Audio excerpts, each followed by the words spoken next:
तो आइए मेरे प्यारे दोस्तों, मैं माँ बीड़ावाली इंस्टीट्यूट में आपका बहुत बहुत स्वागत करता हूँ। तो आज हम लोग पढ़ने वाले हैं दोस्तों रमेश सिंह का भारतीय अर्थव्यवस्था, और उसके अंतर्गत दोस्तों पढ़ेंगे बाजार अर्थव्यवस्था और गैर बाजार अर्थव्यवस्था। इसके पहले दोस्तों हम लोगों ने भारतीय अर्थव्यवस्था का रमेश सिंह बुक का 2 क्लास कर लिया है। आज है दोस्तों तीसरा क्लास।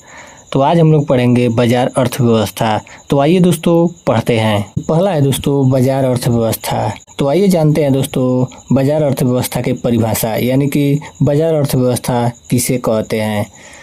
तो इसे हम पहली औपचारिक आर्थिक प्रणाली मानते हैं, यानी कि दोस्तों यह जो प्रणाली है यह दोस्तों आर्थिक प्रणाली माना जाता है। यानी कि दोस्तों आर्थिक का मतलब होता है दोस्तों कि धन या पैसा, यानी कि पैसे से संबंधित या धन से संबंधित यह प्रणाली है। इसका उद्भव स्कॉटलैंड के दार्शनिक अर्थशास्त्री जो थे एडम स्मिथ 1723 से 90 की पुस्तक an inquiry into the nature and causes of the wealth of nations 1776 से माना जाता है। यानी कि दोस्तों जो बाजार अर्थव्यवस्था है इसका उद्गम जो है दोस्तों एक अर्थशास्त्री थे एडम स्मिथ, वो रहने वाले थे दोस्तों स्कॉटलैंड के, और उनका जन्म 1723 में हुआ था दोस्तों, और उनकी मृत्यु हुई थी 1790 में। तो उन्होंने एक पुस्तक लिखा था दोस्तों इन इंक्वायरी, इन का मतलब हो जाएगा दोस्तों कि एक, इंक्वायरी का मतलब हो जाएगा दोस्तों कि जांच या सफलता, इनटू का मतलब हो जाएगा दोस्तों कि संबंधित है, द नेचर का मतलब हो जाएगा दोस्तों कि प्रकृति से, एंड का मतलब हो जाएगा दोस्तों कि और काजेज का मतलब हो जाएगा दोस्तों कि कारण, आफ का मतलब हो जाएगा दोस्तों कि का, द का मतलब हो जाएगा दोस्तों कि द, और वेल्थ का मतलब हो जाएगा दोस्तों कि धन, आफ मतलब कि का, और नेशंस का मतलब हो जाएगा दोस्तों कि राष्ट्र का। यानी कि दोस्तों यह जो पुस्तक लिखी गई थी 1776 में इन्होंने लिखा था। इस पुस्तक का मतलब ये था कि जो राष्ट्र में प्राप्त जो धन है, यानी कि जो राष्ट्र से प्राप्त धन होते हैं उनकी इंक्वायरी करना, यानी कि दोस्तों जांच करना, या उसके बारे में जानना कि जो राष्ट्र में धन प्राप्त हुए हैं वो किसके माध्यम से और किसके कारण से प्राप्त हुए हैं। तो आइए दोस्तों अब आगे पढ़ते हैं। यह अर्थव्यवस्था एक स्वतंत्र अर्थव्यवस्था होती है, यानी कि दोस्तों यह जो बाजार अर्थव्यवस्था होती है दोस्तों यह एक स्वतंत्र पूर्वक करने वाली अर्थव्यवस्था होती है, जहां उत्पादकों को यह निर्णय लेने की स्वतंत्रता होती है कि क्या, कैसे तथा किसके लिए उत्पादन किया जाए। यानी कि दोस्तों बाजार अर्थव्यवस्था के अंतर्गत जो उत्पादक होते हैं उनको दोस्तों निर्णय लेने की स्वतंत्रता होती है, यानी कि आज़ादी होती है कि वह क्या और कैसे और किसके लिए उत्पादन करें।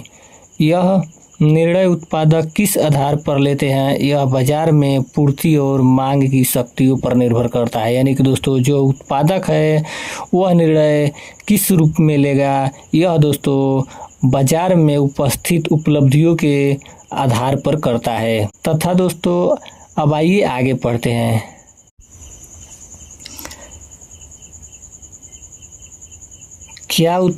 अब आइए आगे पढ़ते हैं। क्या उत्पादन किया जाए। उत्पादक उन वस्तुओं का उत्पादन करेंगे जिनकी मांग अधिक है और पूर्ति कम है। ऐसी वस्तुएं उत्पादकों को अधिक कीमत तथा ऊंचे लाभ प्रदान करती। यानी कि दोस्तों जो उत्पादक है वह बाजार अर्थव्यवस्था के अंतर्गत देख कर यह निर्णय करेगा कि जिसकी दोस्तों मांग अधिक है और पूर्ति कम है उसी वस्तुओं का ज़्यादा उत्पादन किया जाए जिससे उसको ज़्यादा से ज़्यादा लाभ हो सके।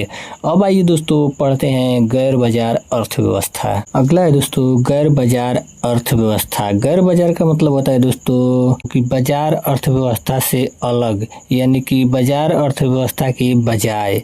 तो आइए दोस्तों जानते हैं कि गैर बाजार अर्थव्यवस्था किसे कहते हैं। गैर बाजार क्रियाएं वे काम हैं जिनसे पैसा नहीं मिलता है और जो घर या समाज के लिए मुफ्त किए जाते हैं। यानी कि दोस्तों जो गैर बाजार अर्थव्यवस्था है यह, इससे दोस्तों पैसा तो नहीं मिलता, यह जो काम है यह दोस्तों घर या समाज के लिए फ्री में यानी कि मुफ्त में किए जाते हैं।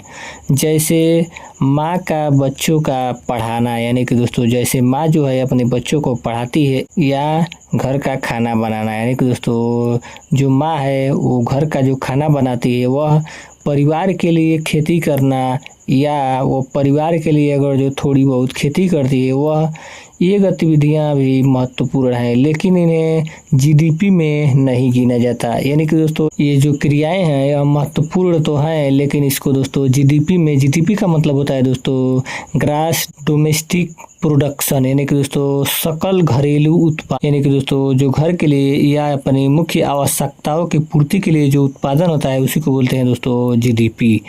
इसी में इसको नहीं गिना जाता। आगे है दोस्तों, आइए एक महान दार्शनिक हैं उनका क्या कहना है उनके बारे में जानते हैं। कार्ल मार्क्स जो है दोस्तों, इनका जन्म 1818 में हुआ था और इनकी मृत्यु दोस्तों 1883 में हो गई थी। इनके विचारों पर आधारित इस अर्थव्यवस्था को दो स्वरूपों में प्रयोग किया गया। यानी कि दोस्तों जो कार्ल मार्क्स थे इनका विचार था दोस्तों कि यह जो अर्थव्यवस्था यानी कि गैर बाजार अर्थव्यवस्था है यह दो स्वरूपों में विचार है।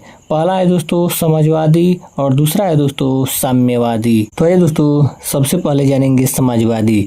तो समाजवादी का मतलब होता है दोस्तों सरकार प्लस पूंजीवादी, यानी कि दोस्तों इसमें सरकार की भूमिका ज़्यादा होती है तथा निजी भूमिका बहुत कम होती है। यानी कि दोस्तों जो समाजवादी गैर बाजार अर्थव्यवस्था है इसमें दोस्तों जो सरकार की तो भूमिका ज़्यादा होती है लेकिन निजी भूमिका बहुत कम होती है। अब आइए दोस्तों जानते हैं दूसरा साम्यवादी गैर बाजार अर्थव्यवस्था। ऐसी विचारधाराएं जिसमें वस्तुओं के उत्पादन के साधन का अधिकार पूरे समाज के हाथ में होता है उसे साम्यवादी कहते हैं। यानी कि दोस्तों किसी भी वस्तु का उत्पादन के जो साधन है उनका अधिकार या उत्पादन की क्या करना है उसका अधिकार दोस्तों अगर जो समाज के हाथ में होता है तो उसी को बोलते हैं दोस्तों साम्यवादी।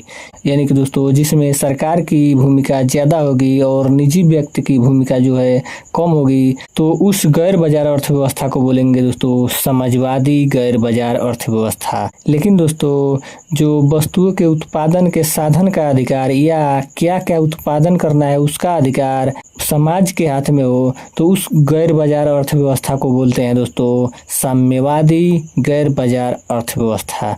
तो उम्मीद करता हूं दोस्तों कि आपको जरूर समझ में आया होगा। तो दोस्तों आज बस यहीं तक, फिर मिलते हैं अगले दिन ऐसा ही बेसिक क्लास के साथ। धन्यवाद।